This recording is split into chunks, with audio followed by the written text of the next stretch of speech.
Hello. Hey, what's up there, Kiss Army? Tom Zeus and Murph with another episode of Shout It Out Loudcast, episode 112. Kiss Trivia 3. Yes. I don't know. I'm Ron Burgundy. Murph, what's up, buddy? Welcome. How you doing? 617. Exactly, pretty much. Nice to see you guys. Actually, last time that we all saw each other, we were sitting in Zeus's living room watching the content from Dubai. That's right. You guys have been well since then. Excited to be together again. Yeah, it's going to be another episode of trivia. And as everybody knows, when we do trivia, scoring is always a challenge. But we're going to get to that later, of course. We'll figure out score. We'll figure out scoring tonight. We will. I think we'll fuck it up, but that's okay. Yeah, that's what it is. Exactly. Other than hanging out with the great Gamir, Murph, how have you been? I've been doing okay. Actually, with all the snow that we have had over the last few months, the timing's been well. I spent last Saturday shoveling out some of my neighbors and listening to King stories and relating to the misery. King! Stop trying to align yourself with King's misery. Come on. And I don't mean Stephen King's misery. No, George King. Exactly. Hey, Murph, I'll tell you what. You bother me. And then you say, fuck you, King. And he'd be like, oh, yeah. And you fucking write 20 check marks out of there. Anyway, King. Oh, God. He'd be squinting. His like teeth come out. Like, huh?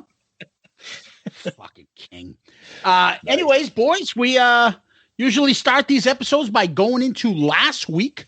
Last week, we did the fabulous #1 best-selling compilation album, Kiss World. Not to be confused with Piss World. Oh, that's a special theme park.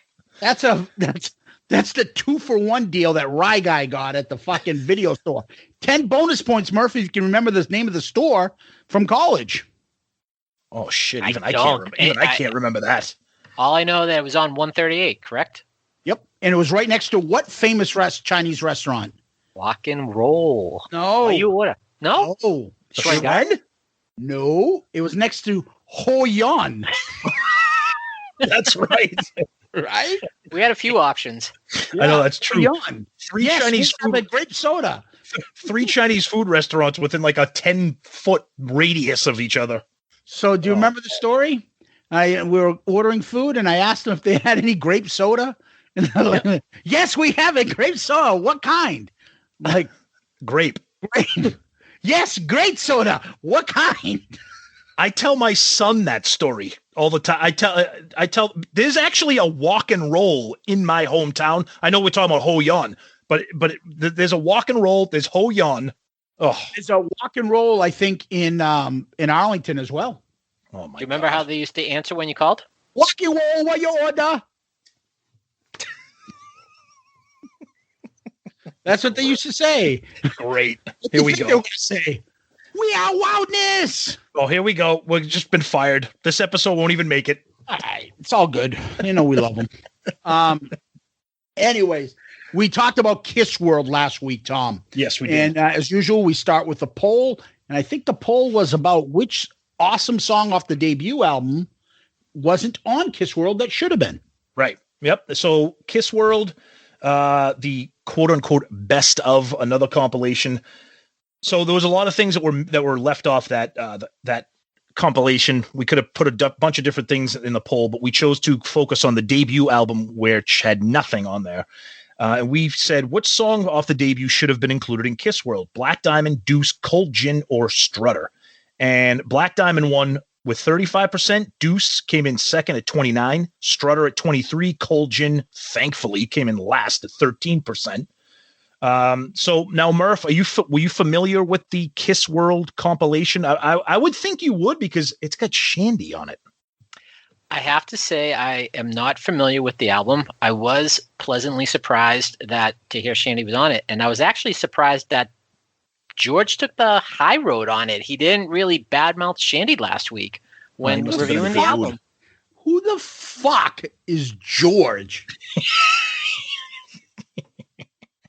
as I'm saying it, I'm going, whoa, this is back right. up. Yeah. Beep, beep. That's all right. It's all good. But it's funny because and we'll get into some of the comments here on Twitter because we always have some poll comments. Bill Sharp says I voted for Deuce. Kiss World needs more Demon. Black Diamond will be my second choice. In reference to Black Diamond's absence from compilations, it's not on Kiss 40 or the box set, which with that many tracks you would think it would have made it in at least one of those releases. We talked about this. Kiss World was our fourth compilation review. All four of them do not have Black Diamond on it yet. So that's ridiculous. Oh, and then our buddy Baco brings the Kiss hate as always. He goes, how about Kiss has enough compilation records? Yes, we know that. They do. Dude, he is one miserable bastard these days. You know what I think's happening? I think I figured out. Because he's doing all these grunge reviews, he's becoming just miserable. Like he's listening to too much Alice in Chains and Hole and all that. So do I. I don't fucking all of a sudden hate Kiss because of it. I don't listen to fucking Soundgarden and all of a sudden I say, Van Halen sucks. I want to sell my fucking Eddie Van Halen guitar. He sold like his Kiss dolls or whatever he was selling. It's like, oh shit, I don't need these anymore. I'm like, whoa. Shame on him. Shame on him. It's just, what happened to Baco? Yeah, Baco, respond to that. What happened to you? What happened Exactly. to you? You need some Kiss love? We'll give it to you. Our buddy Graham, a Kiss concert or compilation isn't complete without Deuce. Oh, this is a great Twitter handle. Pocket Rocket Ride. Ace needs to be represented. Shock Me needs to make an appearance on a compilation. They're never going to put Ace on a compilation with Tommy Thayer on the cover. It's never going to happen.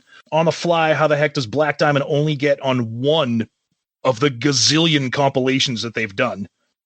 Chris Vickery, did we even need Kiss World released? No, we didn't. I feel if they did put those songs on it, everyone would be saying we've already got those songs. That's a good point, and that's why I wasn't going to fight too much about not having the songs off the debut or Harder Than Hell, although it is called Best Of. I said last week I enjoy the variation on the set list. I like I'm a Legend Tonight and Shandy and Unholy, and it's interesting. Our buddy Deuce said selfishly, I want Deuce, but common sense says Black Diamond. It's absurd that we haven't heard this Kiss classic on any of the four previous compilation. Yeah, exactly. LT Shoes, Cold Gin has got to be on there. No way do any of the others have the ability to hook someone in. Everyone loves a good drinking song. Todd Harrig, a current or at least recent version of Black Diamond wouldn't suck. A record like this just screams to have a few live tracks included. I don't think they're going to put an Eric Carr or Eric Singer version of Black Diamond on there. Andrew James, for many reasons, it has to be Black Diamond. Steve, Black Diamond and Strutter should be on any compilation. Both have been staples of the live show from the very start. Having to choose, I'd go for Black Diamond. Jay Cron, all four should have been on it, but if I'm going to pick one, it's Strutter. Oh, and then our buddy Tony from Restrain, who has been sipping the same cocktail that Baco has with his Kiss hate. None of them. Why does this even exist? How many of these do we need? We need none. That's how many. And I told him they exist so that we can discuss why they shouldn't exist. Dave Cranston, of the major Kiss compilations, Black Diamond only appears on double platinum. Yep, that is true. Very true. And then let's get into some episode-specific comments, and then we will move on. So some episode-specific tweet comments. George Harker, this is one of my favorite compilations because it is different.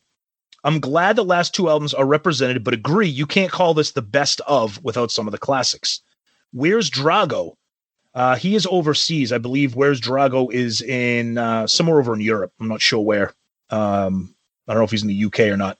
It says it was a hit album here. I don't know who bought it because I'm a fan and I gave it a miss. And that is one butt ugly cover. My God, look at it. And that's nothing against who's wearing what makeup and all that tired narrative. It's just fugly. David Cathy, during the recap of last week's show, if you can't bob your head back and forth to Jack Pinocchio's music, something is wrong. Then my buddy Murph, who's presently here with us, he says something happened with the episode. It stopped after only 93 minutes. Yeah, compilation episodes are going to be short because we don't do tracks. We don't rank them. We don't rank the tracks. So they're a little bit shorter depending on the type of compilation that it is. MD, didn't take long for you guys to go off the rails this week, did it? I'm actually impressed. Hashtag Bukkake.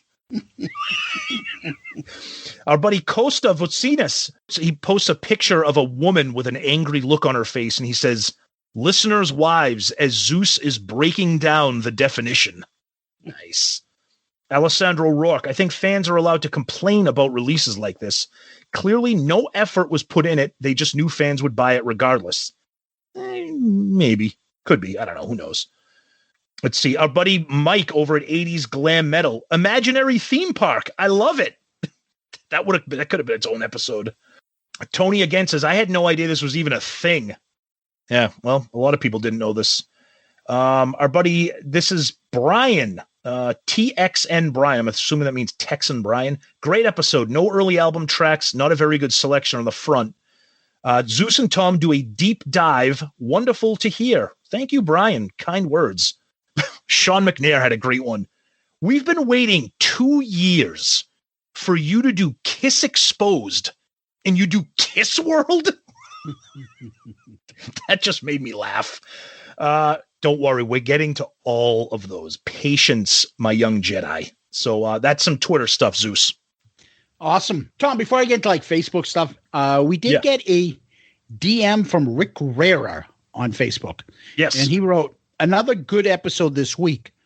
Only complaint, it was too short. LOL.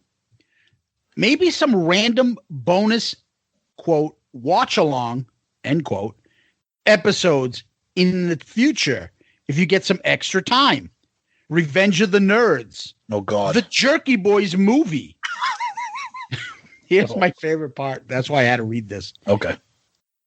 Different Strokes. Oh, no, I know what he says. I remember this. The Bicycle Shop episode would be great. Come on, Rick. What the fuck, dude? So, first of all, that's when the guy from WKRP plays like a fucking child, like rapist. Yeah, the Maytag man. Yeah, Gordon Jump. He plays the pedophile. Like enticing them to come back in his bike shop. And he gets them, he gets like Arnold and his buddy Dudley. Yeah. And Dudley's father, who looks like Cedric Maxwell. I don't know why I remember that guy. I know, I remember. He has some big ass teeth, that guy. Big teeth. And he gets I think he fucking like fondles Dudley. Yes. But Arnold got away, but Dudley got like molested. I remember that. But it's bad because anybody our age, we talk about Different Strokes. As soon as you say bicycle episode, everybody because it affected us, and we were that age when the episode came out. Why the fuck does he want us to do a watch along? Because anybody who knows Rick, porn fucking dude. Look, we love Rick. Big fan of the show. Rick needs help. Okay, Rick needs some help. I just felt like the bicycle episode. Murph, what do you think right now when Dudley's walking funny coming out of the back room with the guy? Hey, you guys doing anything to add? You guys going to do a live stream watch along of Kiss Exposed? No. We're going to do a live stream watch along of the bicycle episode from Different Strokes. Not to mention that anything for Revenge of the Nerds, those guys would have done 8 to 12 years prison time for stuff they did in that one. Well, there's the common thread. Rick wants us to watch shows that have sexual assault in them. You do a sex crime? Yeah, we'll watch Borat while we're at it. Oh, jeez. Can I put a camera in the woman's toilet? No, you can't do that. Okay. Anyway, go ahead. YouTube. She-Wolf Siren. Ooh. I kind of like that. Tom, this sounds a little familiar. Okay. When you guys finally, in capital letters, gonna release your commentary on Kiss Meets Phantom of the Park? Oh, boy. It's been a whole 3 months now since you hinted at it in your Scooby-Doo Kiss movie commentary. I'm still waiting. Murph is too. By the way, have you seen the Kissery Science Theater commentary and Dr. Fuck commentary on it? They're a scream, an absolute riot. Can you just be as good, if not better? I can tell you that KST one is fucking legendary. I loved it. It is good. Those guys are awesome. Those guys, the innovators of Kiss podcast. We love those guys. I haven't heard the Dr. Fuck one. I have no idea. All I know is he runs that fucking page, that the idiot that does all the Paul shit, posts all this crap on his stuff. You know who else did a watch along episode of Kiss Meets the Phantom of the Park? Our buddy Chris Jericho did that. Yeah. No. Yep. His was great too. Exactly. Murph, what's up? Quick question. I don't know if you guys saw it, but both of you are big Scooby-Doo fans. Hell yeah. Thoughts on the Axl Rose appearance? I saw that. Yeah, I know. I saw that. That's weird, man. I don't know. That's unusual, but hey, whatever. I don't know. I saw a couple stills of it. I didn't see the episode, but yeah. It's kind of weird. MTL Voots. That's our buddy Costa. Yeah. By the way, how's your coach doing these days over in Montreal? Who got fired today? Oh, Claude Julien. The puck go down. We played an excellent game tonight. That's my Claude impression tonight. I like it. He's a good guy. I love Claude. Got a championship. Got a Stanley Cup. I agree. Yeah, he's a good guy. Greatest part in the last 10 years of sports radio in Boston is that fucking caller, that female caller. They used to ask not ask a pink hat. It was the other one, Drunk Bruins recap. Oh, those are the best. On what do you call it? Toucher and Rich. Yeah. Yep. And they asked the girl, who's the Bruins coach? Because there are all these bandwagon people that jumped on the Bruins bandwagon. And they're like, I don't really remember his name. I think his name is Ralph. He's like handsome. They put out his face, Claude Julien's face on T-shirts and called it Handsome Ralph. He looks like Curly from the Three Stooges. He does. I remember that Handsome Ralph. Oh. He's a good coach, but no one's calling Claude Julien handsome Ralph. Anyways, over here at Costa, plan to listen to the podcast while getting some work done Sunday morning. Did not figure that would be lowering the volume. Yep. And finally bringing out the headphones within 10 minutes while Zeus was researching the cultural appropriateness of Sonny Pukaki. Thanks, guys. Felt like I was 12 again and trying to watch Emmanuel on latest French TV, but forced to mute the audio so my parents would not hear. Tipper Gore is going to demand you slap a parental advisory warning on the podcast before it is allowed to be downloaded. It is. Our podcast always says explicit on it. It's true. Yep. Because I have to click it every time I put the episode up. So, yes. Devin Duggan says, great episode, guys. And then, of course, Mr. YouTube himself, Marty White. Uh-oh. My understanding is that there's a new Kiss World amusement park in the works. Ridiculous. It employs most of the former Kiss members. The only exception is Bruce, since he has a real job. Peter is the carnival barker of sorts. Vinny's role is akin to the bearded lady. Ace is the target in a game called Shoot the Drunk. He staggers around the game area while the players try to shoot him with vodka-loaded water pistols. Word is he staggers so much it's impossible to hit him. Then there's the main show. Current Kiss plays 2 songs 3 times a day. It's a fascinating moment no one has ever seen before. Paul starts on the main stage begging people to say his name. When he is satisfied, he zip lines out to a second stage and sings Love Gun and I Was Made for Loving You. What if Kiss is not inventive? There's also a booth Gene developed. It's called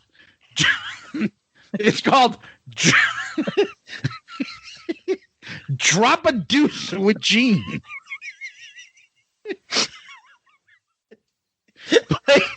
Players challenge Gene. This is why we love Marty.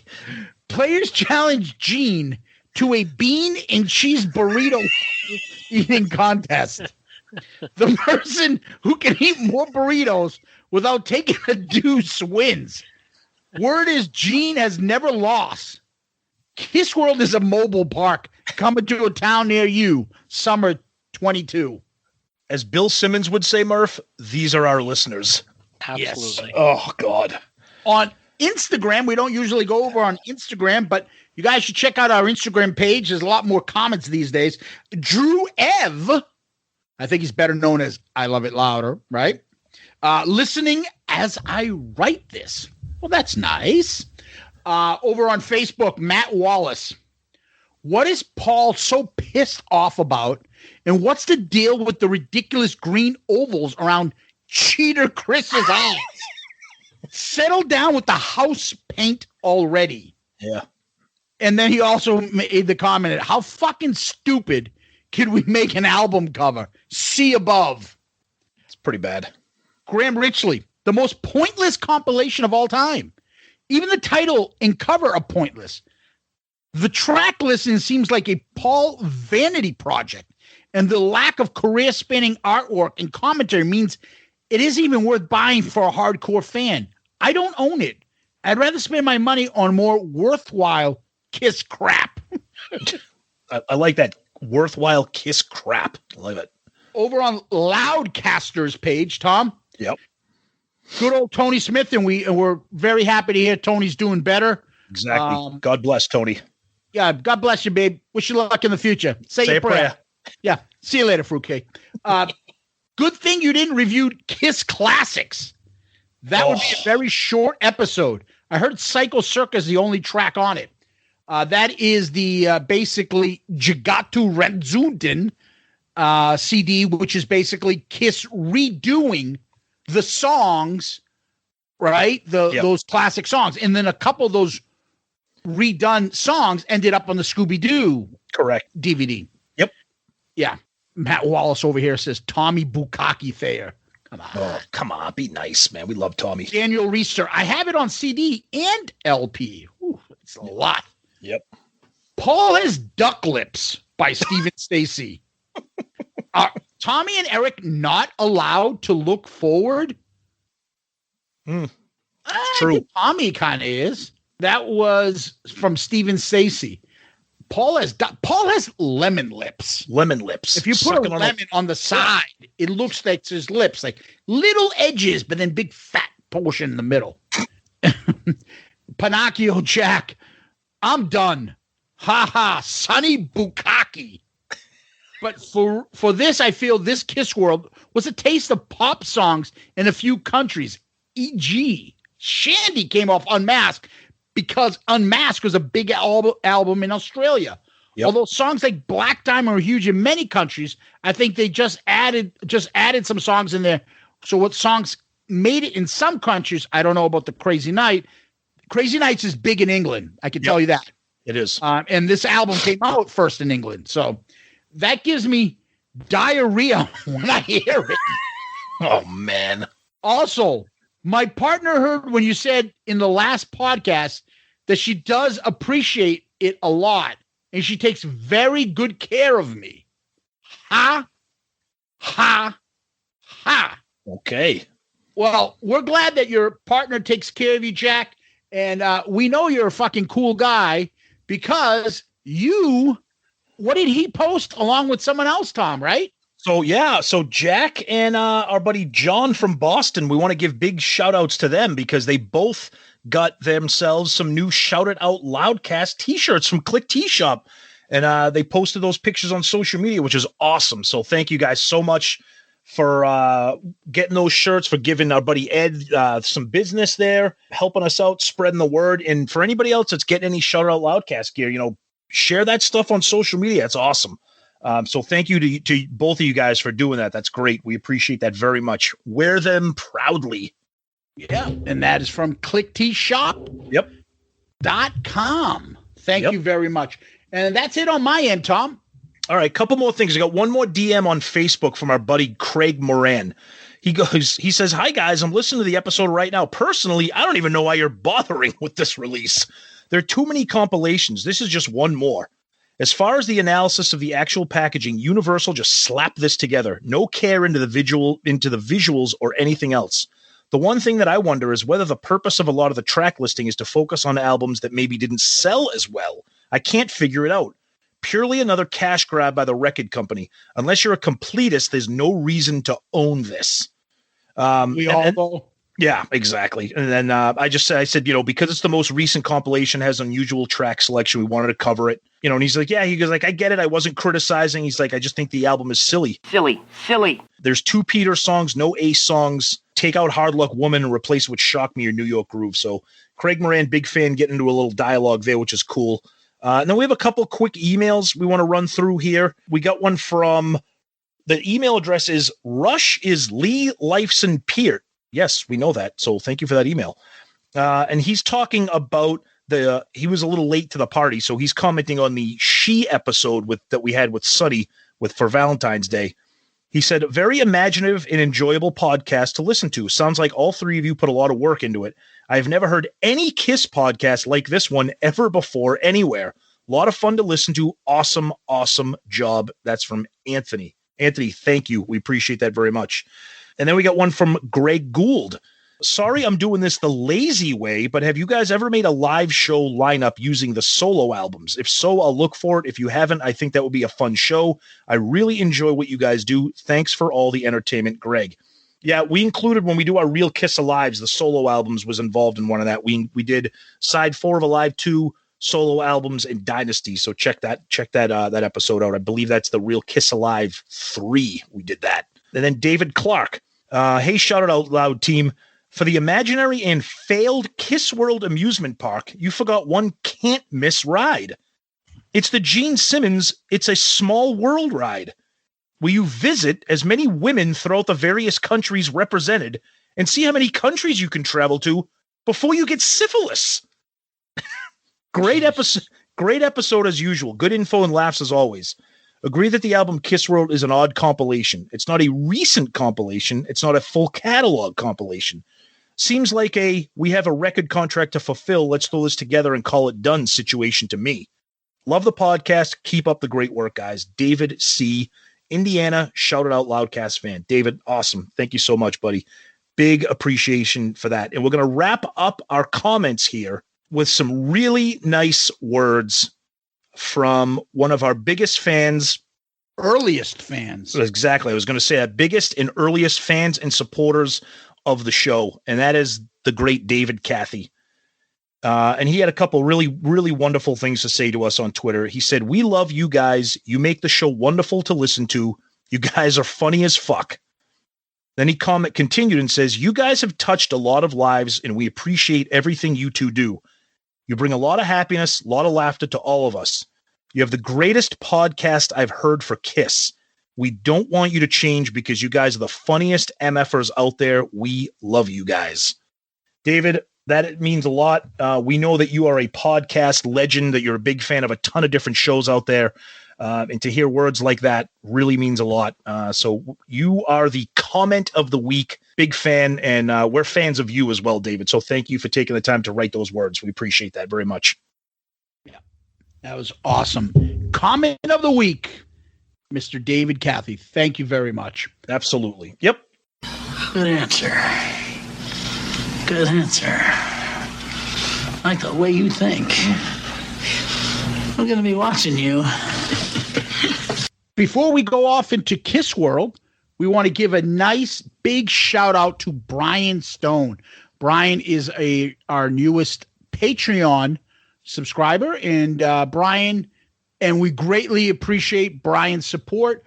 Patreon is an app or a website, patreon.com, or you can find out more about Patreon on our episode in the notes section if you download this or find us on any of the podcast software that you use to listen to us. You'll find links to patreon.com, links to our email, all sorts of things. And if you have any questions about it or you're interested, take a look, see what you find out there. And if you're interested, shoot us a question. But Brian, thank you very much. We really appreciate it. And Tom, as you like to say, welcome to the ride. Absolutely. Brian, thank you so much. And thank you to all the Patreon members out there. The family is growing, so we can't tell you how much we appreciate that. So thank you. And a big shout out to Brian Stone for this week, our newest member. Thank you. Yep. Awesome. Tom, what we usually do is we head on over to Kiss World. So, Tom, what do we got? Okay, so a couple weeks ago, we talked about a pre-order that was mysteriously found on Target's website, and it was called Off the Soundboard, and it was available on CD and vinyl format. There were no notes. There was no photos of the product. Of course, I pre-ordered it because it's Kiss, and I'm going to take a gamble on it. But apparently it was leaked out. Well, not leaked. It was released today that when we did talk about this, we did say how there were rumors that it was going to be a Tokyo show from 2001, which everyone was like, that's a weird rumor. That's weird. That's weird. Apparently that is the case. So bravewords.com, great website for rock news. They do a lot of Kiss stuff. They released a small article we posted on our social media. And it says Kiss have launched a new official bootleg live series called Off the Board. Starting the series will be a performance at the Tokyo Dome in Japan from March 13th, 2001.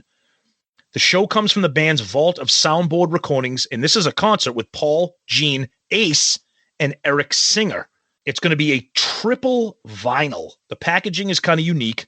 It has like the Kiss Army logo. It says Kiss Off the Soundboard, Tokyo 2001. It's a triple vinyl, and the set list is wild. It's got stuff from all the eras. It includes Talk to Me. It includes Shock Me, Psycho Circus, God of Thunder, Love Gun, I Still Love You, Black Diamond, Firehouse, Deuce, all the hits.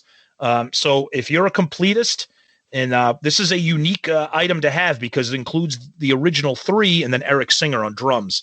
So that information came out today. Now, when I pre-ordered it from Target, the anticipated release date was for March.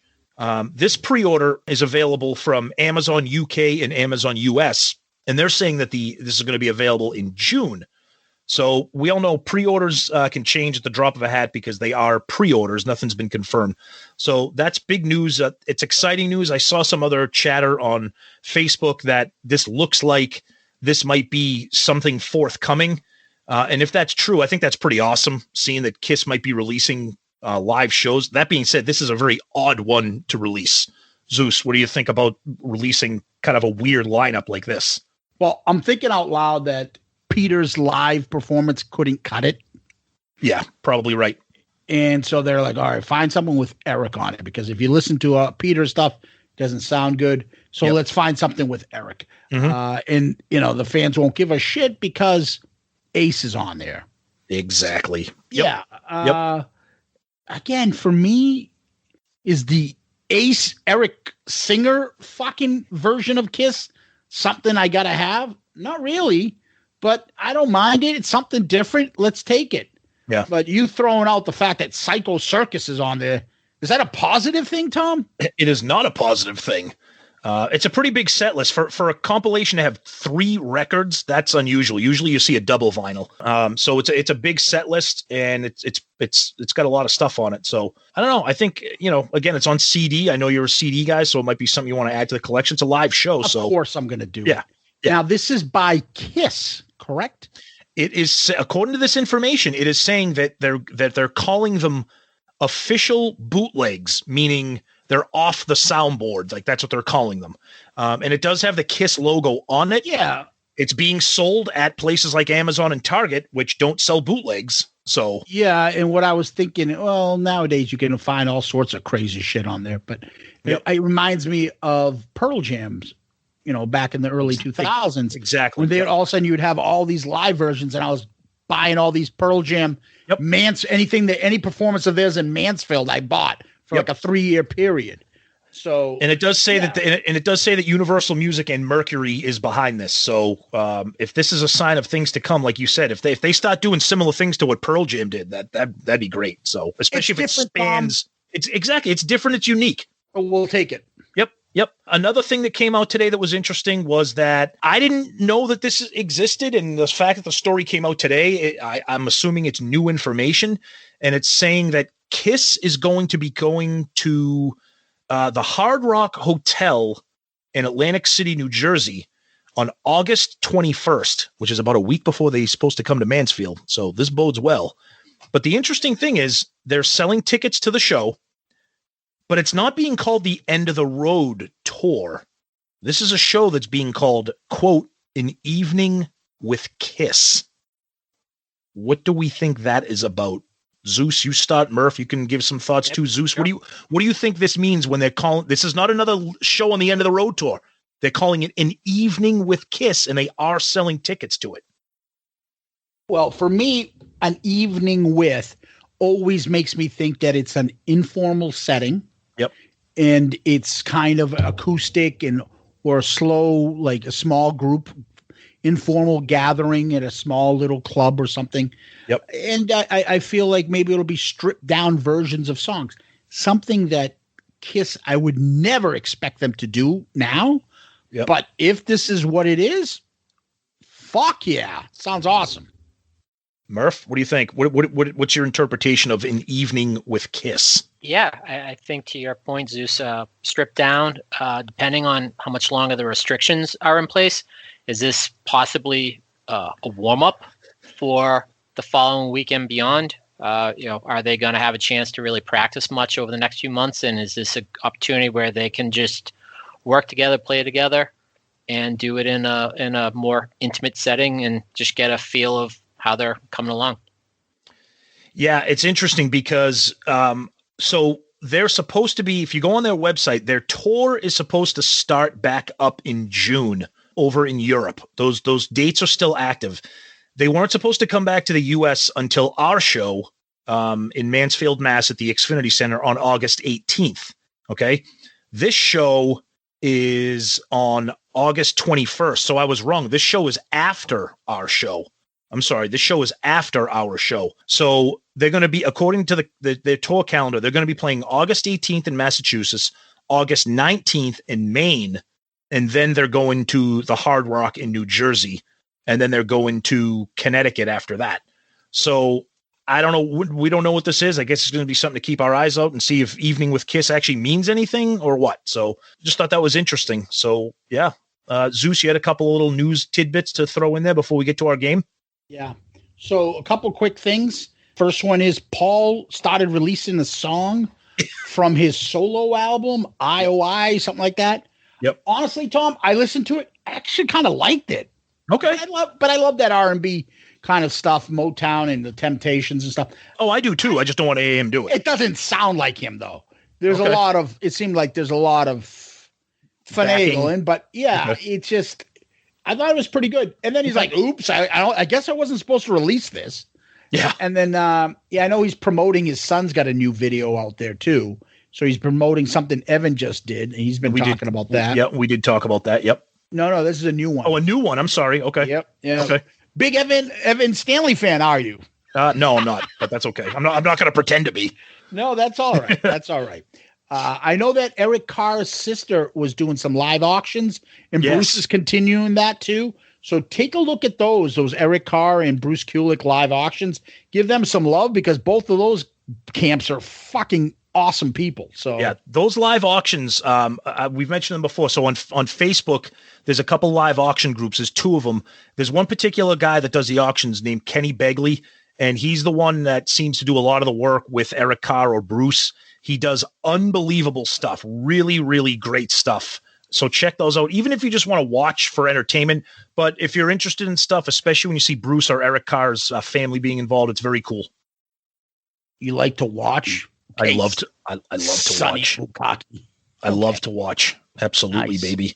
Yep. And then also, I know Tommy had a little interview going with him talking about how big the stage was at Dubai. Thanks, fucking big surprise there. We could see it, buddy. Yeah, they followed up with Captain Obvious interview. I mean, really? That's what you get out of Tommy Thayer? That's what you get out of that interview? Come on, man. Do better than that. And not Tommy, I'm saying the interview would do better than that. Yeah, I saw Tommy had some video of him making some fucking mimosas or some sort of alcoholic drink or something recently, or either on social media. Hey guys, did we ever get an explanation as to what happened in the first 75 seconds of the Dubai show? Yeah, the editors fucked up. I believe that the episode, like the bootleg, or not the bootleg, but the further version that people got that paid extra. Yep. Did have the original. They fixed it so that the original coming down, everything is included, I believe. I'm glad to see Tommy doing some stuff, like living life and having some fun, because he's not doing what fucking Gene's doing. Who? Stockbroker Simmons? What the fuck is up with him? Oh.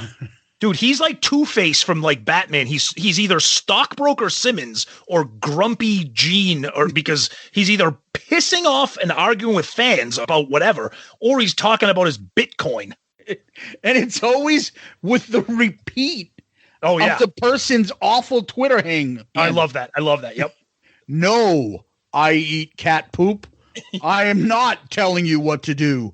It's up to you, the investor, to find out what you think is right. And it's just, everything is simply, I just bought $50,000 worth of fucking tickle my pickle coin. And you should, make your own mind. Make up what you want of it. Ho, ho, ho. And then people like, Gene, you're the god of thunder. Just play bass. No, I won't sit on your face.com. I'm going to continue. It's like, what? Like, what the fuck? Murph, you see these. What do you think about Stockbroker Simmons / Grumpy Gene? It almost makes me miss Pandemic Paul. See, I like the way Stockbroker Simmons handles these things. At least he's like himself. I didn't say that. You said that. It's true. The thing that makes me laugh about Gene's tweets is that I'm reading them in our voice doing Gene. Yeah. So that's why they're funny. Like it's always lick my cornhole. Lick my cornhole on a rainy Tuesday. I never said that. You said that. You don't know me. I don't know you. I will do what I like to do. It's just fucking. He's great. It's Gene. Somebody, this is a great one right here. Gene posted something about calling somebody a liar, and the guy responded with "Relax, big fella." So Gene Simmons responded to it and wrote, "Okay, little fella." Like that shit is funny to me. And it's always he's like, I will not. You don't know me. That is not true. This is a real quick before we move on. This is great. Somebody responded to him and said, Gene, they only say that because you keep putting out the same thing. You got to change it around a little bit, bro. Gene responds, no, I don't want to change anything, bro. I just do whatever the hell I want to do because I want to, bro. You do you, bro. Bro. Oh, man. Oh, Stockbroker Simmons. Good stuff. Yeah. Gotta love the characters. Oh, no. It's just fucking genius shit. And him and these fucking cryptocurrencies that he's buying. And he's like, it's obviously you're pushing this shit, trying to get that Reddit crap going like all the other people did in GameStop. Next totally. fucking dead fucking stock instead of people buying into like JCPenney and fucking GameStop. And so what was the other fucking horrible old company going out of business that people were buying? Bed and Bath. Like, yeah. Why don't you start investing in a concept of a theater play called Music from the Elder coin? Oh God! It's just they just need to get back on stage. Just get fucking back on stage. So yeah. So that's Kiss World, or not the compilation. I guess the news we're saying. So yeah. Yes. So Kiss Trivia 3. Yes. The running gag is what? That no one can keep score on this. And if you're a listener of the show, since we did trivia in episode 36. We did trivia in episode 61 where I won 20-19, although no one really knows what the fucking score was. That's always the tradition of these Kiss trivia games, is the score. So, score is going to be kept by Murph, although I'm secretly also going to be keeping score on the side here. I'm not even trying. So what we're doing is we're going to play to 20. And Murph is going to just run off the questions. He's going to say, Tom, this question is for you. He's going to ask me. If I get it, it's 1 point. If I don't, Zeus has the opportunity to steal. After that, he's going to say, okay, Zeus, this question's for you. We're going to go back and forth until we get to 20. Hopefully, we're not here all night and we're not embarrassing ourselves as Kiss fans. We've said this to you before. We're not experts here. We know Kiss, but we don't know what the hell Murph is throwing our way. He's getting these questions from the Kiss trivia game. So this is going to be interesting. And the Kiss Zeus trivia game came out a little bit after the reunion. So that's the era. If you guys are listening for the first time, that's kind of where these questions came up from, right around the reunion. At this point, Peter hadn't fucked up his return, and neither did Ace. So everybody's in the group supposedly happy. Who knows? Murph may throw in some curveballs. Maybe there's some additional questions. Oh no! Nope. Any of the questions I drafted is going to be after I have already been spoken to by Zeus on to follow the cards. Okay. These questions are not from Sonny Pooney that require the decoder pin. Yeah. They're straight from the game. It's Sonny Bukaki Pooney. Get that straight. Correct. And this guitarist was born in a month where if you add up the first 3 letters of the month and multiply it by the week, Sonny, I don't know what the fuck you're talking about, buddy. 4. This is Murph just asking regular questions. So, given that we're using the same deck of cards for the third time that were given to me as what appeared to be a drug deal, and yes, Zeus's in a brown bag. Bag. Any of the cards used today will be put to the side and noted for Kiss Trivia 4, 5, and beyond. So hopefully, for your family book night club, right? Exactly. Who's going first? Let Tom go. I don't want to go first. Okay. So, question 1. Oh no, I'm already nervous. Where did Bill Aucoin see Kiss perform live for the first time? This is so embarrassing that I should know this because I remember. This is so embarrassing because this is such basic Kiss shit. Because I know the story of this. I'm gonna say it was the Popcorn Club, which was now known as Coventry, or vice versa. Fuck, incorrect. That is so bad.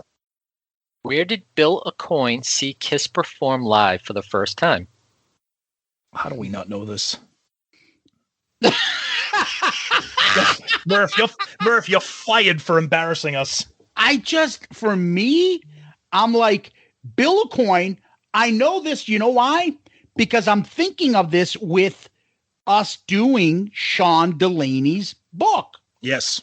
Right? Yep. So Bill Aucoin, who was born in Massachusetts, and I know that he was born in Ayer, Mass. I know stupid shit like that. I know, like exactly. Me too. Yep. Yeah. Some sort of fucking theater. I know that. See, if I had studied for this, I would have gotten this. Yeah, I don't know. I have no idea. New York Theater. The answer is The Diplomat.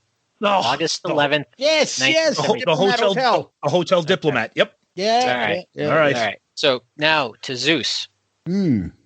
How many people attended Kiss's first concert on January 30th, 1973? Is it multiple choice? No. All right. I think I know what it's less than. I say 6. Incorrect. Tom, how many people attended Kiss's first concert on January 30th, 1973? 100. Incorrect. The answer, 3. Oh, I put up 2. Yeah. We're gonna be here. We're gonna be here all night. Then you say if we play the 20. I knew it was less than 10. I know. All right. And I'll let you guys decide if you want to do an approximate. Nope. Go ahead. Okay. Go ahead. So, Tommy, Right, we get it right. What busty English pop star did Paul Stanley date during the late 1980s? Oh, that's got to be my girl Samantha Fox. That is correct. Yes. You say busty English pop star. Ooh, yeah. Samantha Fox. Naughty girls need love too, baby. 1 point for Thomas. She was fat in the ass. She was short too. She was like a little thing, but she was stacked to the gills. Rack, baby. Good. Oh man, Samantha Fox. Ooh. You guys need a couple minutes, or are you good? No. Okay. Zeus.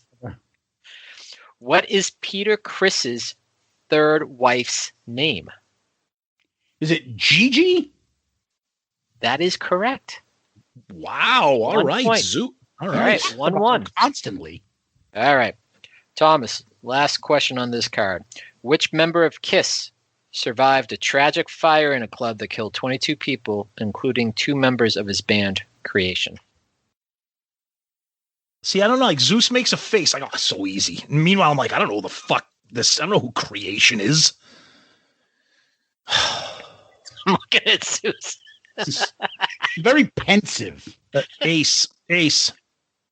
Incorrect. Nope. Eric Carr. That is correct. Sorry. All right. We've had this like a million times come up. Yeah, Well, we talked about it in his DVD. We've talked about all this stuff. That was a year ago. I don't remember anything. And a couple of his member of his band died. Yeah, it was fucking. He saved a bunch of people. You know, if that was Gene, see you later. He would have been like George. I was just gonna say it'd be like Costanza. Yeah. Fire. You know the club comes equipped with fire exits. Sit down, Johnson. Oh, by the way, as a quick side tangent, Uh-oh. Tom, about 3 months ago, your godchild, my daughter, Yes. we thought we had a fire in the basement. Christina, myself, and Andrew run downstairs to check on it. Rachel's running out the door. Yes, I love it. That's what was the fire? It was something with the furnace. It was Oh. steaming. It was Oh, steam. Jesus. Did Eric the clown put it out with his shoe? Hey, man, the 60s are over. How do you live with yourself? So Zeus is up 2-1 with the question going up to Zeus to increase the lead. Mm-hmm. Question: which member of KISS has a rose tattoo? Oh, come on. Here we go. That would be Mr. Pandemic himself, All right. Pico Stanley. Pico. Right. Did that guy right there? So, Murph, I don't know if we ever told you this. Like, literally 2 years ago, the tweet was dated like 2019. It was a comment from an old episode. We were talking about like a Spanish kiss, and we said something about Pico Stanley. Some guy commented and goes, "What is this about? I see my name in your comment," and his Twitter name was Pico Stanley. And he was a KISS fan. He goes, "What is this all about?" It came up like last month or something. Yeah. It was like a 2-year-old tweet. Oh, that's awesome. Pico. All right.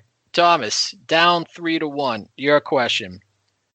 What was the #1 tour in the world in 1996, 1997? That was the Kiss Alive Worldwide tour known as the Reunion Tour. That is correct. All right. 3-2. Zeus, coming back to you. I found out. It's a found Why out. are you singing that? Makes the world go round. This is Who Zeus's appeared? waiting music. Who appeared with Gene Simmons in the GHS Strings Punisher bass ad? Who appeared with Gene Simmons in the GHS Strings Punisher bass ad? I think I know this. Fuck what I know. Stan Lee? I have no idea.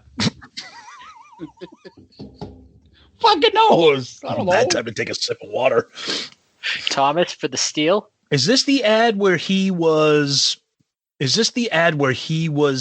without makeup, and then that guy Spiro, who was in makeup, was with him? They were face to face, so it looked like the two Genes facing each other. The answer, Spiro Papadopoulos. Yes, the Greek guy. Yeah, he's like the most well-known Gene guy ever. He looks just like Gene. Okay, so right. I got that one. Spiro. Yeah. 3-3. Thomas, coming back to you. Yep. Whose suits are the members of KISS wearing on the cover of Dress to Kill? Okay, this is one of two answers, and if I don't get it, Zeus will. I don't know about that. Okay. Whose suits are the members of KISS wearing on the cover of Dress to Kill? Okay. I believe Peter is wearing his own suit. Not that that's part of the answer. It's one of two guys. I'm going to go with Bill Coyne. That is correct. Okay. I didn't know if it was Bill Coyne or Sean Delaney. Okay. So you were up 4-3. Zeus, coming to you. Where was Alive 2 recorded? Oh. Am I drawing a blank here? This is tricky. It's so funny that you listen to these records for so long and was it Madison Square Garden? I'm drawing a fucking blank. No. Tom, for the steal. I believe it was known as, I believe it was the Forum in LA. That is correct. Yes. That is correct. The LA Forum. And as soon as I saw that, I was like, wasn't there a massive billboard out there? Yes. That they had? Okay. Yep. All right. Yep, so there was. Tom, you're up 5-3. Question coming to you. All right. The question: what coffee table book known as the KISS Bible was released in May 1995? Oh, I regret not getting this. I believe that was Kisstory. That is correct. Yes. All right. 6-3. Zeus, your question: where did the first ever official KISS convention take place? Oh. was this in First official? Indianapolis, Indiana? Incorrect. Tom. So that's what I was going to say. I'm not sure. Are they even talking about like the 90s conventions that we went to, or is this like, I don't know. I don't know the answer. Yeah, no, it's actually, this is a tough one. Okay. So where did the first ever official KISS convention take place? The Hyatt Hotel in Perth, Australia, February of 1995. Wow. Jesus. Okay. Good one. Wouldn't have gotten that. All right. So, Tom, coming back to you. Yep. On their 1995 tour of Japan, KISS donated part of their earnings to what charity? 1990. The Gene Simmons movie career charity. We're filming the sequel to Runaway. Help me with that. So you said 1995 Japan? On their tour, 1995 tour of Japan, KISS donated part of their earnings to what charity? I don't know. Tsunami Relief Fund? Incorrect. Zeus? Okay. The fuck are these questions? I would guess some sort of fucking Hiroshima World War II Memorial Fund. I don't know. All right. It was to the victims of the Kobe earthquake, which okay.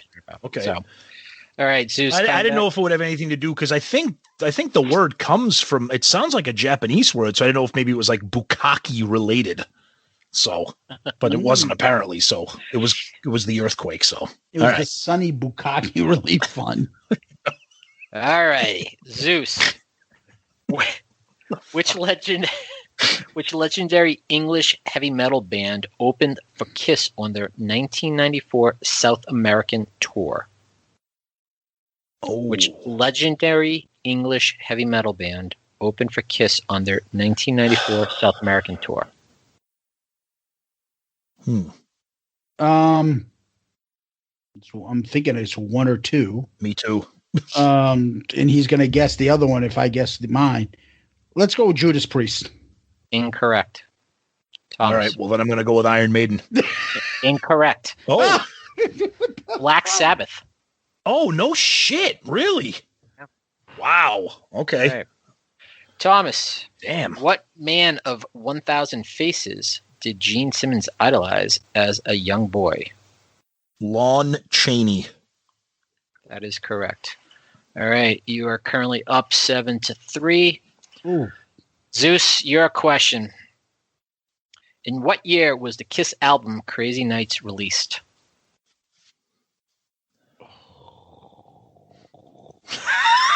Wow, I'm surprised. Like, I actually knew this, so I'm surprised that. I know it's 1 or 2 years. I'm just drawing a fucking blank. I gotta guess. So I'll say 87. You are correct. Yep. Oh, Okay. I know that Smashes Thrashes was 88. I know it came out the year before. Yep. So. Yep. All right. Smashes Thrashes. Oh. Tom, which Kiss band member played in a band called Chelsea? Peter Criss. All right. 8 to Never 4. have gotten that if something else didn't. That's my rose tattoo question for the night. All right. 8-4. Zeus, your question. Where was Ace Frehley born? The fucking back alleys. I don't know. I would guess. I don't know. Queens. Incorrect. Thomas. Come on, Zeus. He's got a song. Oh, Brooklyn. Nope. Bronx. Bronx. That's it. Bronx Boy. Correct. Yep. Which that song is horrible. All right. I have no idea about fucking New York. Can't tell any of the boroughs. I have no idea. I only knew that just because of the song. That's it. So who's up back? Yeah, to your me? turn. You're up 9-4. Yep. Okay. All right. What are the names of Gene Simmons' children? Oh, Nick and Sophie. Jesus. Correct.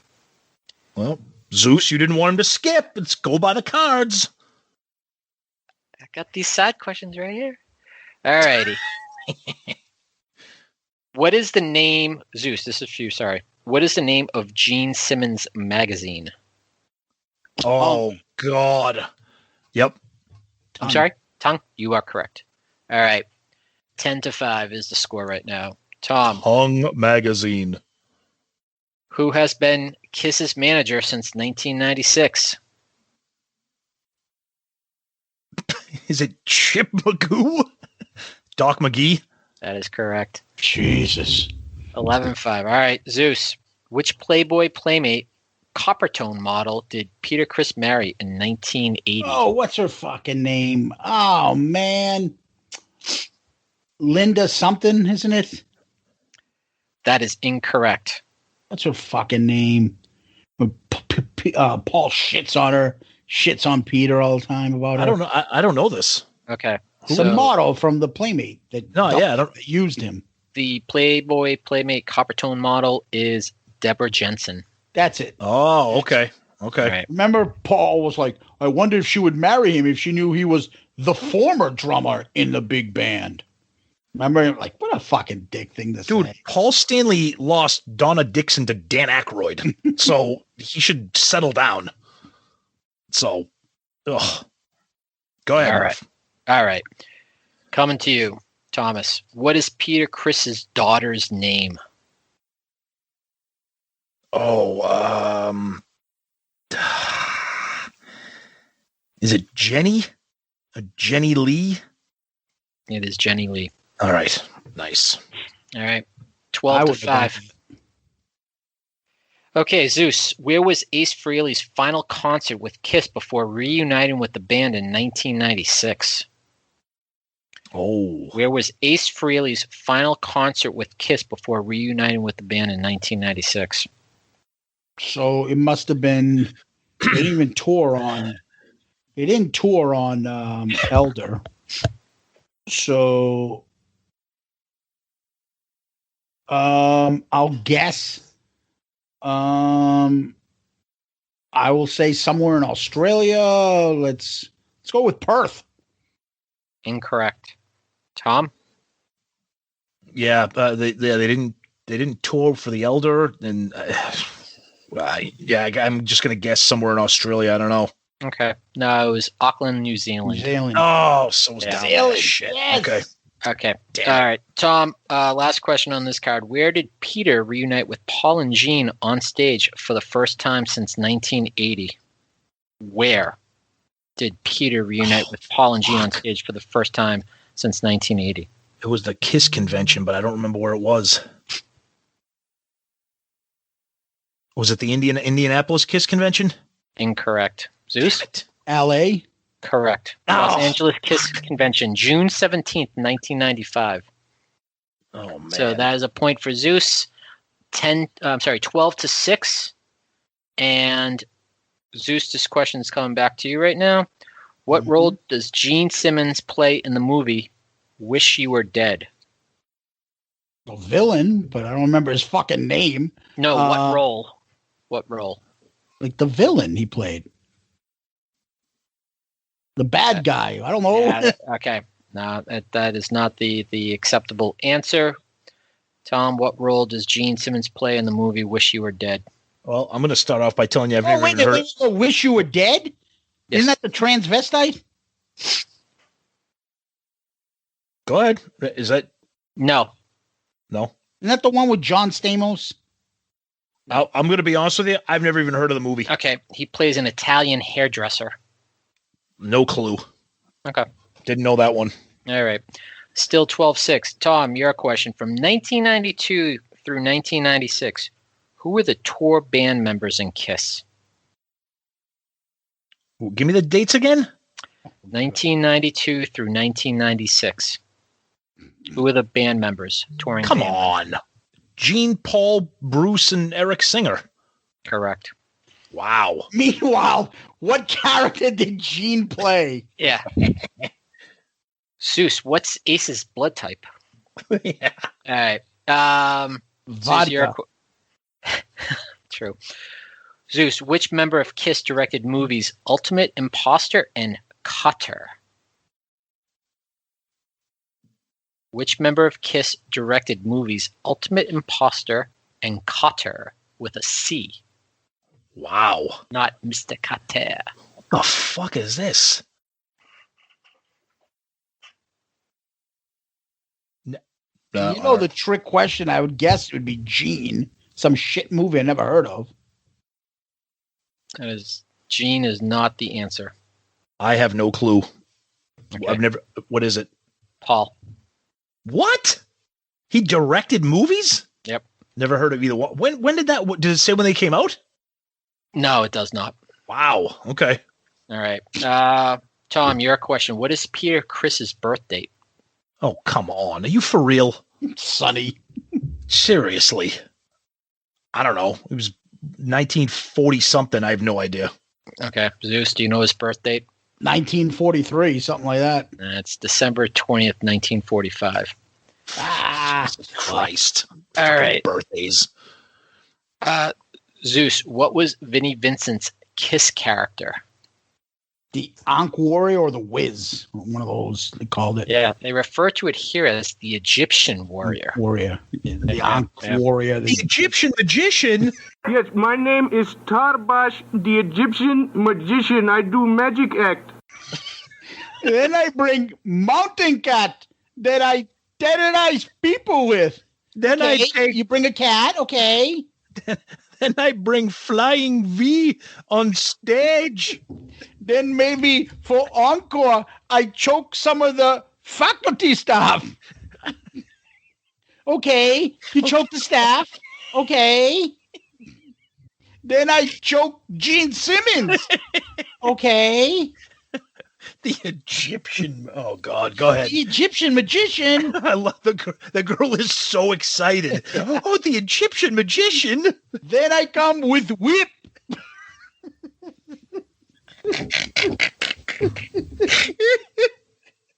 That is one of the stupidest things because you can hear him laughing because he's like, "Holy shit, this woman's really paying attention to me." As the Egyptian magician.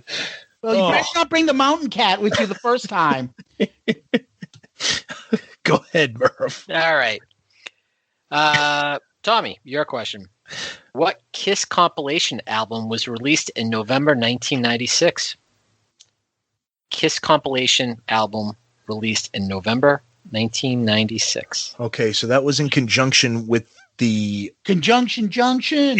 What's your function? All right, that was for the reunion. So if I'm thinking correctly, we reviewed this. I believe that was Greatest Kiss. That is correct. Yeah. All right. Greatest Kiss came out in 97. Oh, Yeah, it says here. 96. November 96, it said? Yep. Okay. So the score is 14-7. Zeus, Uh-oh. August 1996. All four original KISS members each appeared on tour separate covers of what magazine? Spin. That is correct. Those covers are fucking horrible. They all look so dumb on those.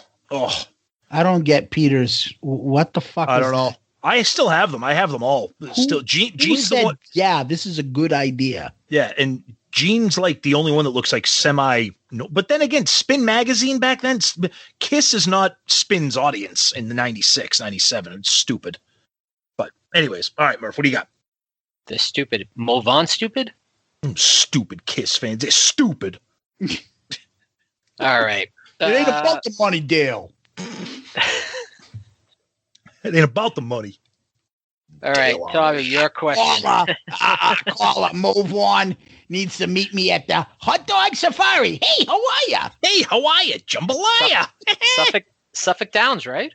Oh, God. Hot dog safari. I happen to be friends with Joe O'Donnell. Coming up next are the Touchdown Twins. Kevin Mannix and Ron Hobson. Kevin Mannix and Ron Hobson. They both, the Patriot Ledger. Dude, that was like the Stonehill newspaper. Dude, and better known as Blinky. The guy would blink 500 times in a minute. And then Kevin Mannix was a Stonehill alumni. That's right. Yeah. Along with Butch Stearns. That's right. Butchie. That poor guy. He's horrible. Have another drink, brother. So nice. All righty. Go ahead, Murph. So, Tommy, your question. Talk to me, you silly little freak. What venue did Kiss rent for rehearsals prior to the first show of the Kiss reunion tour at Tiger Stadium in 1996? What venue did Kiss rent for rehearsals? What venue did they rent? Prior to the first show of the Kiss reunion tour at Tiger Stadium in 1996. Fuck, why I should know this. I've seen that fucking video so many times. I can't remember. Okay. Zeus? Can you steal this? It was somewhere in LA, I think. I thought it was like, I don't know. It wasn't the Forum. Oh, I'll throw that out. But this was a good one. So what venue did Kiss rent for rehearsals prior to the first show of the Kiss reunion tour at Tiger Stadium in 1996? Cobo Hall. Oh, no shit. Okay. Yeah. Wow. I thought they lit a fire. Remember the video we saw? Second Coming, the fucking shit got on fire or something. One of the balloons and shit. Fucking balloons? Yeah. Well, how many balloons did it take to fly a fucking 40-pound punk? So everything's a fucking jerky, boys. This is great. I love it. For his kid's birthday party, he wants to get like 100 balloons to fly his kid up in the air. How many balloons does it take? What do you call it for fly a 40-pound punk? I want him to, go up there and the other kids take a fucking stick and try to whack him and knock him down. He calls his kid a 40-pound punk. And the salesman's like, gee, I don't know, maybe like 100. Going over and discussing this with the guy. They just came out with a new fucking CD, and it's Johnny Bredden's still good, man. We gotta reach out to him. Oh God, go ahead, Murph. All right, Zeus. Yes. Paul recently contributed his distinctive vocal talents to what coffee commercial? When he goes, Olay, Folgers? That is correct. All righty. Olay shit. Come on, Dorn, get down. All right, go ahead. All right, Tom. Which Playboy Playmate did Gene Simmons date in 1976? Ooh, Playboy Playmate in 76? Correct. 76. That's when the Playmates had like hairy bushes and shit back then. They were fat thighs and shit.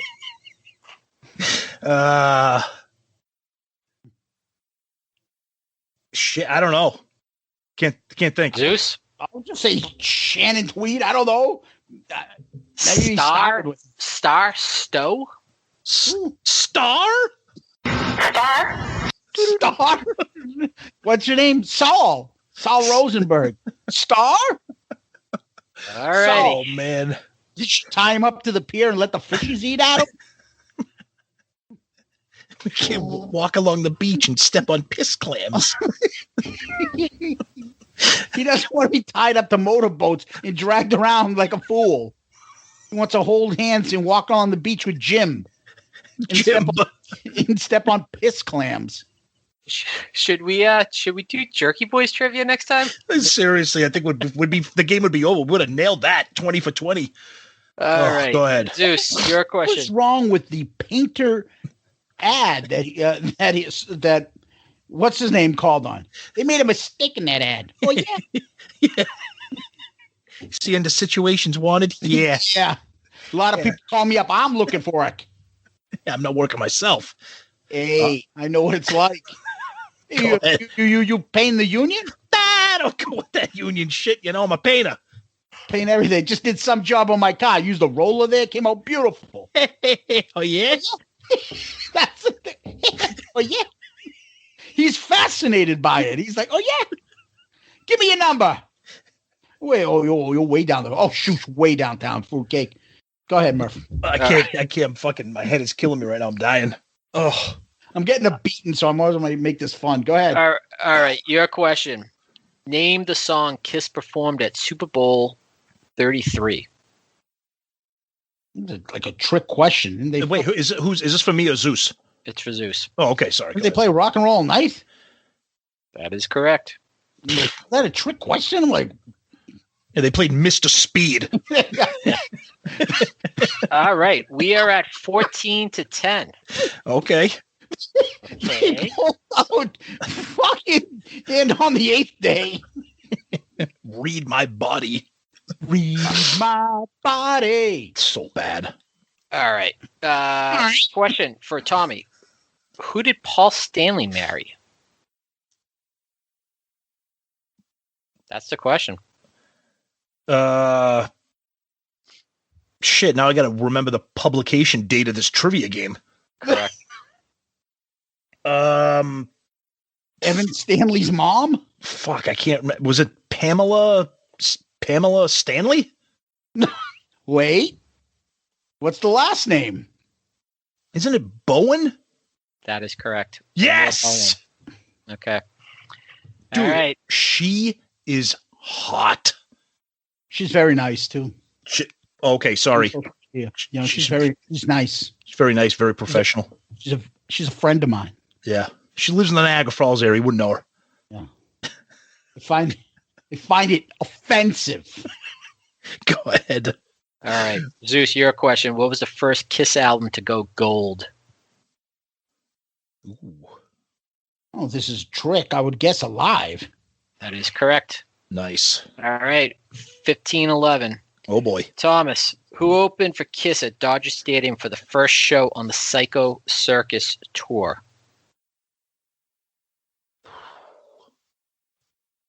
Shit, I saw that tour. That was what, 98? No, 96? 97? Where was it? Did you say Dodger Stadium? Yes, who opened for Kiss at Dodger Stadium for the first show on the Psycho Circus tour? I think this band opened up for them on the reunion. I don't think they did it on that. Was it Alice in Chains? That is incorrect. No, oh, shit. Okay. Didn't they get booted in 98? I thought they were supposed to start. Yeah. I'm going to guess STP. Incorrect. The answer, Smashing Pumpkins. Oh, gross. Yeah. Oh, gross. It's awesome. No, I've seen them. They're terrible live. All right. That's accurate. It's accurate. I was there. Zeus, Peter Criss and Ace Frehley toured together in 1995. What was the tour called? Oh.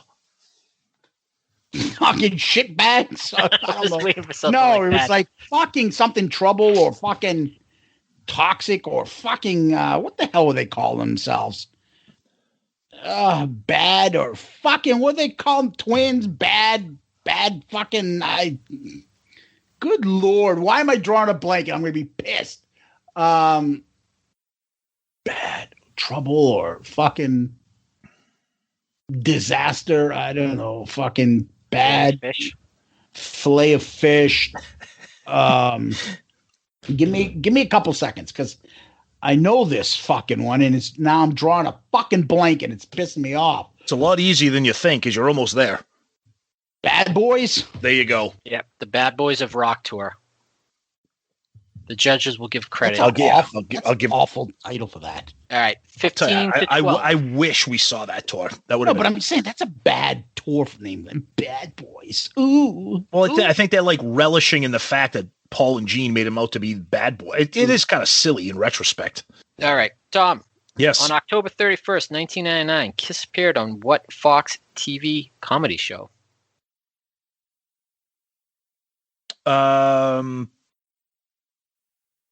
Fox. That 70s show? Was it that 70s show? That is incorrect. Fox. Samantha Fox? What'd you say? What was the question? On October 31st, 1999, Kiss appeared on what Fox TV comedy show? Mad TV? That is correct. What? Yeah, that's Oh, the remember skit that where I think skit? they're picking the girl up The girl for the up date. from the prom. How I don't fucking remember that at all. Wow. Yeah. Okay. And Okay. didn't they do like a Michael Jackson part to it too? Yeah. All right, Wow, Zeus, okay. if you get this right, you're 1 point behind. Question: what 1984 album produced by Gene Simmons featured guest appearances by Eric Carr, Paul Stanley, Ace Frehley, and Vinnie Vincent? What 1984 album produced by Gene Simmons featured guest appearances by Eric Carr, Paul Stanley, Ace Frehley, and Vinnie Vincent? 617. Yeah, no, there's two bands that I'm thinking of. So I'll guess Black and Blue fucking Nasty, whatever the fuck it's called. Incorrect. Tom? Read it again for me, please. Yep. What 1984 album produced by Gene Simmons featured guest appearances by Eric Carr, Paul Stanley, Ace Frehley, and Vinnie Vincent? 1984? Yes. Black and Blue's first album didn't come out in 1984, I don't think. Fuck. Whose phone is blown up? I'm trying to hide that so you guys can't hear that, so apologies for that. Guess who it is? It's our fucking text chat, and I'm going to break into the trivia game to tell you that our buddy Tony is arguing with me about the fact that 10,000 Lovers by TNT sucks. He literally just sent us the YouTube video and said, okay, seriously, how can you guys not like this song? I said, because it's not good. And he says, oh, but Chloe Dancer is? And I said, correct. Yes, exactly. So that's the vibration you're hearing, and my apologies to the listeners. I will keep my phone off, and it's on silent, but... Oh, you missed the Steve Wright jumping in. I enjoy it. Well, yeah, that's coming from the guy that has the Halloween box set. All right, let's get back to the game. I don't know that, and I'm anxious to see what the answer is. Wow, Wendy O. Williams. Oh, yeah, that's right. Yes. Wendy O. Williams. That's right. She made an album with... Wow. Exactly. Okay, interesting. Tom, question. Which cartoon characters did Eric Carr create?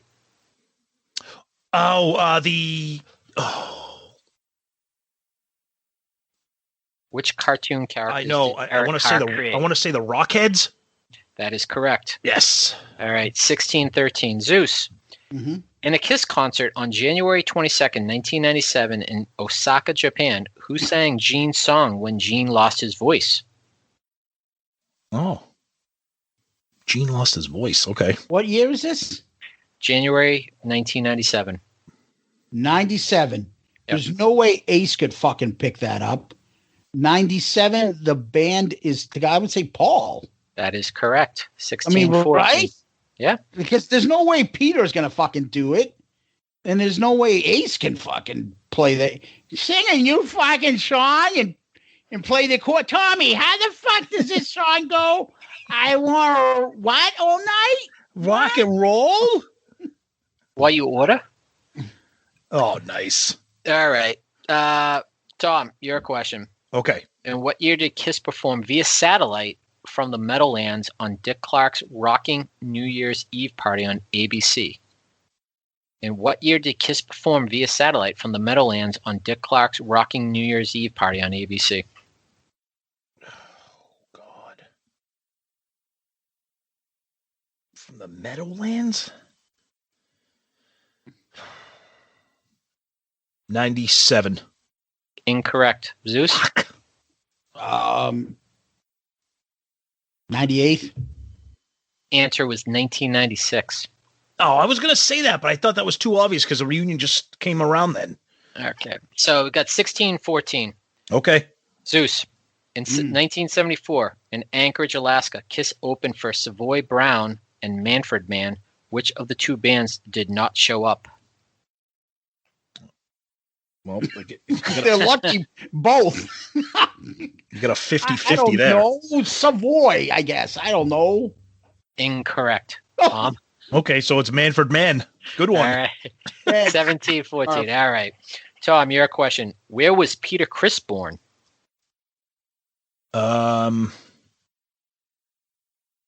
He's up your mother's. Yeah, you motherfucker. He was born in... Fuck, okay, I knew Ace was the Bronx. In a van down by the river? I know, really. New York City. Incorrect. Zeus? So Peter Criss is another New York guy, right? Yep. So he's born in New York. If he was born in the Bronx, we would have heard about it, right? Yep. Yeah, that's why I didn't say that. Because he would have been like him and Ace were born in the Bronx, right? Right. So in New York, what are the fucking things? New York City? The boroughs? Oh, he's the fucking Brooklyn guy. That's that what I is was correct. That's what I was going to say. I was going to say. Why? I'm like, I was going to say Brooklyn, but Yep. All right. So Brooklyn. Got a game here. 17-15. 17-15. All right. What was Eric Carr's first choice for a Kiss stage name? What was Eric Carr's first choice for a Kiss stage name? Fucking, what was that Vinnie Vincent one? Nick Fury? That was Vinnie Vincent. Yep. No, Eric Carvalho. I don't know. Nope. Tom? Shit. Wait, he had something else besides Eric Carr he was going to use? Yep. Okay, well, his real name was Paul Caravello, so Paul Carr? No, because they wouldn't have two Pauls in the band. I don't know. Rusty Blade. Dude, what the fuck is that? Not about the Dirty Sanchez or Rusty Trombone. All righty. Cincinnati bow tie. No, it's not about that. It's not about the cock and balls. Yeah, it's not about that bleached assholes. Tom, your question. What movie did Gene Simmons and Tom Selleck both appear in? Oh, hell yeah. Runaway. All right. When he played Luther. 1815. Zeus. What was the name of the character Edward Furlong played in the Kiss movie Detroit Rock City? Oh, the fat kid. Oh, you love that movie. Why don't we ask the director? Maybe he can help. I don't know what his fucking name was in that movie. That movie sucked. I don't know. All right. Tom? I did not think the movie sucked, but I do not remember his name. Hawk. Oh, Big Hawk? Big cock? You got fucking hamstrings like animals. Yeah, you fucking like tree trunks. Hey, big cock. I didn't say cock. I said big said hawk. They call me Big Hawk. Hoggins? Hawk. A big cock. I thought it was something that wants to use in the guys. What, you trying to get cute? Trying to get funny? Go ahead, Murph. All right. Tom, where was the first official Kiss performance? First official Kiss performance? That is the question. Where? All right, I'm going to go back to that original answer at the beginning of the show when I said the Coventry Popcorn Club. Incorrect. Zeus? Fuck. What? That's the correct answer. He said what? She did what? She kicked him in the nuts and then called him the F word in front of everybody. She didn't hang up on you. Chick with those big titties. Every damn night. On the telephone? What did boy talk about on the telephone, man? I don't know. Fucking the diplomat. Fucking, I don't know what the fuck this is. Astoria, Queens, New York. Oh, how many of you are from Astoria? How many of you are not from Astoria? Raise your hand. Raise your hand. Come on.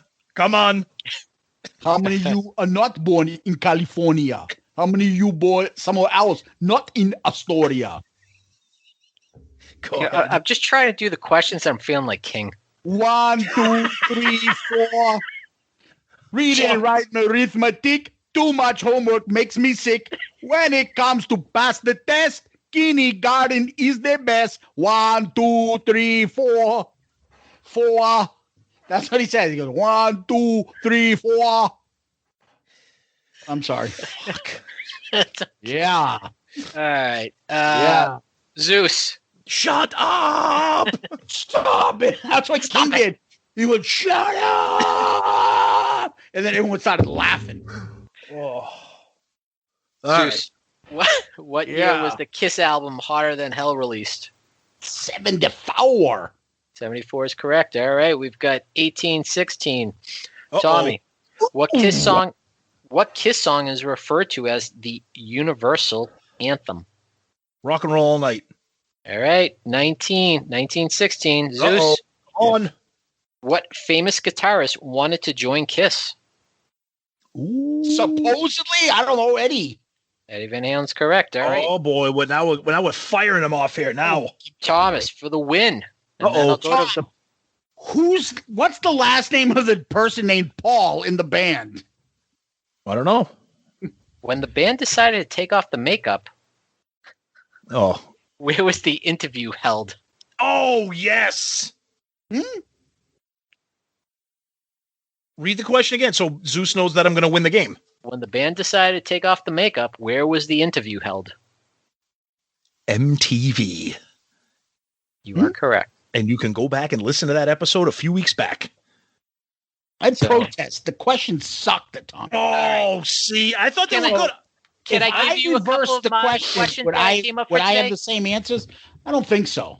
Right. I still would have lost. I think it was a good mix. I think it was a good mix of easy, middle, hard. Go ahead, Murph. You had a couple of homemade ones. A few questions of my own for today.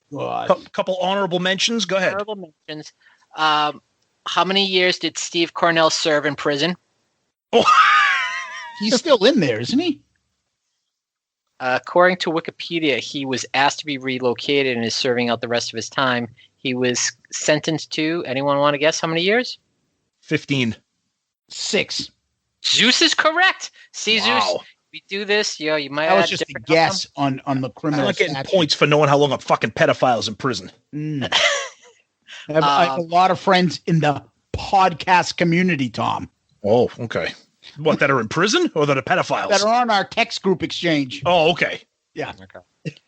I don't think either of you know this because it would have come up earlier. What is the actual cryptocurrency that Gene bought $300,000 worth recently? I believe it was the one called Dogecoin. The one that he referenced was Cardano. Oh, okay. He's bought like 4 of them. There's like 4. I didn't realize there was anything other than what do you call it? Bitcoin, yeah. There's a bunch of different ones, yeah. What television network did Paul Stanley appear on to show how he made his Brussels sprouts and chicken marinade recipe? What? Is that the one where he says, and now you got to get your olive oil and your prosciutto? Got olive oil here. Put a little in your pan. And you want to throw in your prosciutto. Okay. It was like some fucking cooking show. I don't know. The network, though. I just... I don't know. I would say Bravo, maybe? Or he was on the Hallmark Channel. Ooh. Do you think 1977 Paul would have approved of that? That ranks up there with least metal moments. All right. Jesus. And the last part was a 2-part question. Okay. When Kiss appeared on the Grammys in 1996 with Tupac, what award did they help present? Best New Artist? Zeus, you want to take a guess? I would say fattest moose knuckle. It was for best pop performance by a duo or group with vocal.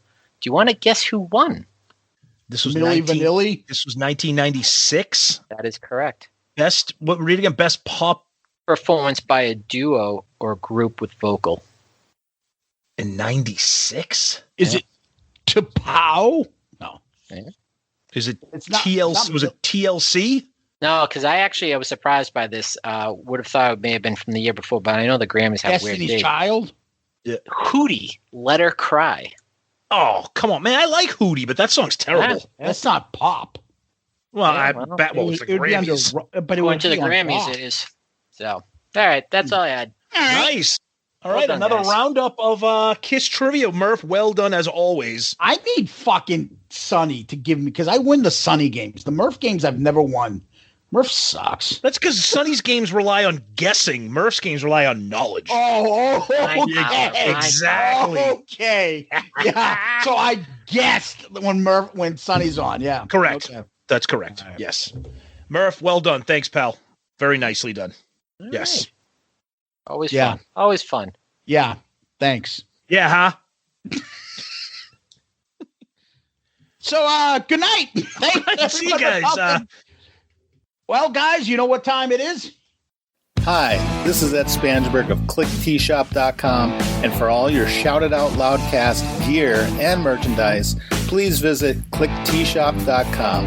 At ClickTshop, you can find lots of Kiss-inspired t-shirt designs, plus mugs, hats, hoodies, pillows, and all new fine art selections. And now, here's your question of the week. No questions from anyone else. Question from Murph when Murph appears. What do you got for us, buddy? All right. Well, I was surprised and pleased to hear that a couple weeks ago, Tom made it be known that he was going to be doing the Kiss Cruise. So it got me thinking of, even though I will be there in spirit, I will not be on the cruise. But there was a time many years ago where the three of us did go on a boat together. And I was just my question was, what do you remember from that day when we all went on the boat together, guys? Oh, God. So these are times when I flash back, and I don't know if they're dreams. I don't know if they were real, because I remember this is like blackout times for me. Yep. Like in college. So I kind of remember being on these cruises. So you'd go into Boston Harbor, because the harbor, they had these things at night. I don't know if the rest of you guys in the rest of the country, but you could go out, pay like a bar. You just fucking on the boat would go around the harbor for a little bit, and you pay money and just fucking party with people. I can remember with fake IDs going to one bartender, trying to go to another and shit, but I don't remember where or what. They're all like places we would go to before we would go to Finn McCool's or Axis. Finn McCool's the greatest. Oh, I love that place. Yep. You bang different chicks on different levels. You just try different fucking places. It was just crazy blackout drunk shit. So I don't really remember. I'm sure I was on it. Yeah. Tom, do you remember anything? It was, if my memory serves me correct, it had to have been the booze cruise freshman year at Stonehill. We were 19 years old. It was not intended to be a booze cruise for people like us. So that's why there was a lot of pre-gaming before the cruise. Yes. And what made the day so memorable was the bus ride home. Do you guys remember anything from the bus ride home after said harbor cruise? No, I remember throwing up in my lap on the bus ride there, and I spent the entire night dancing with chicks with puke all over my groin. So on the and bus I remember ride that home, I remember that a particular girl, first name Jen, last name blank, was like all over me, and I was like, "You must be drunker than me because I have puke all over my lap, and you still want to dance with me." And what I remember being at that time, I was I wasn't drinking at that point, and I was going along. So everything was just vivid. Yeah. And on the bus ride back, one person got sick. Don't remember that. The smell started to get passed through the bus. Oh, and another person got sick. And then somebody tried to open the window, and they stuck their face against it, and it just kind of went down the outside of the window. So now the smell's going everywhere. And there were between 8 and 12 people puking on the bus. How do I know? I must have been passed out because I don't remember a bit of that. And then our friend Todd, rest in peace, was singing dirty nursery rhymes in the back of the bus. He was doing fucking dice on the way back. See, think of that. Without your sobriety in the early days of Stonehill, you would not be able to remember these things. Because I sure as shit don't remember that at all. So I just, when you mentioned that you're going and you're going together, I'm thinking, yeah, I think it'll probably be a little more tame than it was in 1992. Well, I don't even drink anymore, so it'll be very tame. So we'll see what happens. That's if you gonna be roommates together, or is okay? Oh yeah, okay. yeah. That's if the cruise even happens. We'll see. Hopefully, it will. Senior year in college, you guys, we split up. I don't know why, but we did a cruise. You guys went to South Padre. Correct. I fucking loved that cruise. I fucking loved it. Yep. And then remember, so I had so much fun. It was me, Lynchy, Rye Guy, hey, Philbo, hey, fucko, yeah, and a few others. Like I'm still Facebook friends with that girl Andy that I met on that fucking cruise. Nice. And she came down. I went to Indiana University. She came to the prom senior week. Exactly. Right? She invited me for hers after the fucking after the thing. I went to Indiana U, and then she came up for ours. Fucking crazy. Yep. She was. Zeus, I remember that night someone made the comment of, there's someone that's actually more out of control than Zeus. Yep. When I went to hers, like, it got fucking, like, those people are crazy. It was a big college. Indiana. I thought you saw it, like 2,000 people at Stonehill. Right. Fucking after the thing, we came back to the hotel and shit. I had made everybody jump into the fucking pool. It was insanity. And I'm still friends with this fucking lady. She came down a couple times to visit. She was a great fucking kid. Andy. Yeah. Nice. Any Kiss related questions, Murph, or do you want to just reminisce right now about drinking and both? The last thing I want to add is, though, chicks with guys' names are hot. I don't know what it is. Oh, you said Andy. I'm thinking of Toy Story and the name on the bottom of the boots. Andrea, Andy, and then Cancun was the other girl. Jamie. That was a fucking disaster. Well, that's a bonus episode. That may be a bonus Patreon episode. Put it that way. That is up there with fucking Mr. Feces. Oh no, that supersedes Mr. Feces. That makes Mr. Feces. That's minor league shit. No pun intended. All right, so we need to have a deadline. There's like, I have to tell the story. And I don't know if you want me to just do it now or I can save it and build it up. I have to tell you what happened in Cancun, guys. You guys have to hear this shit. We'll save it. Build it up. Oh, my God. It's good. My God. It's good. Between one of the three of us getting arrested and being put in a Cancun Mexican jail. Yep. Between fucking... Save it. Between getting thrown out of our hotels. I still have also the fucking scar on my ring finger from jumping out of the fucking bus and getting my ring caught up on my finger. Getting thrown out of the hotel, chased around naked, getting fucking all sorts of shit with shit. That was very prevalent. You're giving too much away. Come on now. Insane stuff. Insane. Yep. It's bigger than Mr. Feces. The only time I ever saw Tommy, the only time I ever saw your dad angry was mad at me. Oh yeah, because we were on the way to the airport and Zeus forgot his passport. Yeah. Yep. Thank God we lived in the next town over. Remember? I know. That was great. What the fuck? And I remember you like, Dad, you stop yelling at my friend. Dude, we were getting in trouble at the airport. We were riding the luggage carts around. I get the video. There was a video. I know. We were racing. We were racing luggage carts. Live stream it. Pissing in the phone booths at the. We would have been fucking cuffed in 2 seconds flat. We were so out of control. Remember the people on that flight? We had college and all people were like, shut the fuck up. Shut up. We're like, fuck you. It was ridiculous. Oh my God. We'll spend time getting into all the dirt on it. An episode. It is. That's going to be insane. Tell you about fucking Cancun. It's going to be brutal. Oh my God. Exactly. Anyways. Yes. So some questions there somewhere, right? Yeah. So actually I did have a quick question for you. Okay. You've done, you both have had some great guests that have done book reviews, but if each of you decided to pen your own book, what would you write it about as it relates to Kiss? Would it be about a person? Would it be about an era? Is there anything that immediately comes to mind as to what your focus would be for your book?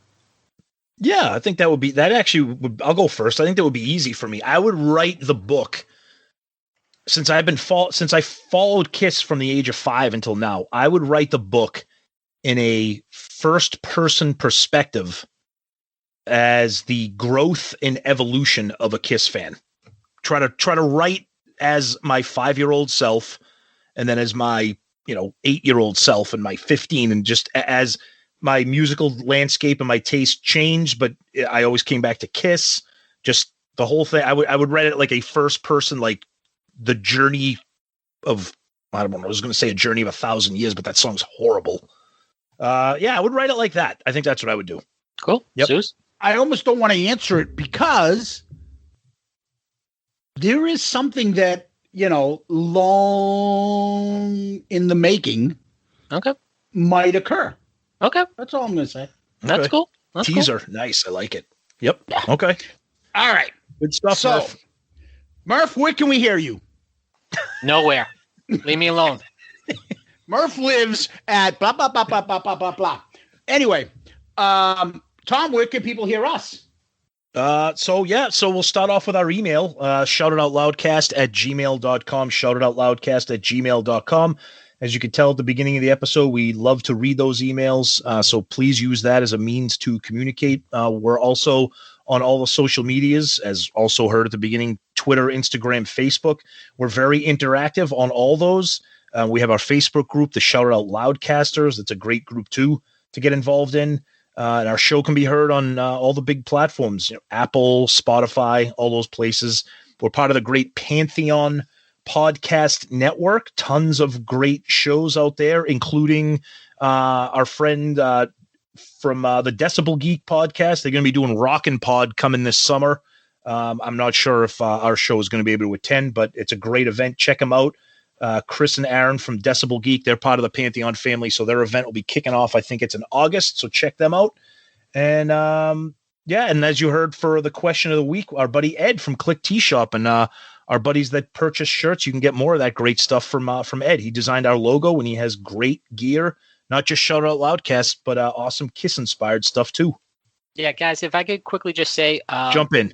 Just to speak, made a number of purchases for the Christmas season from Click. A couple of shirts, a hat that I gave to the family and were well received. And it's just, I've gone there a couple of times. As you know, we still need to meet up.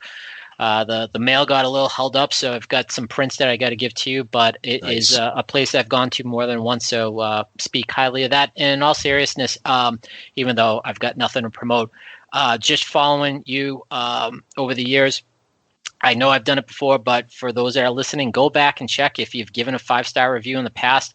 I actually was reminded recently, to go out and check.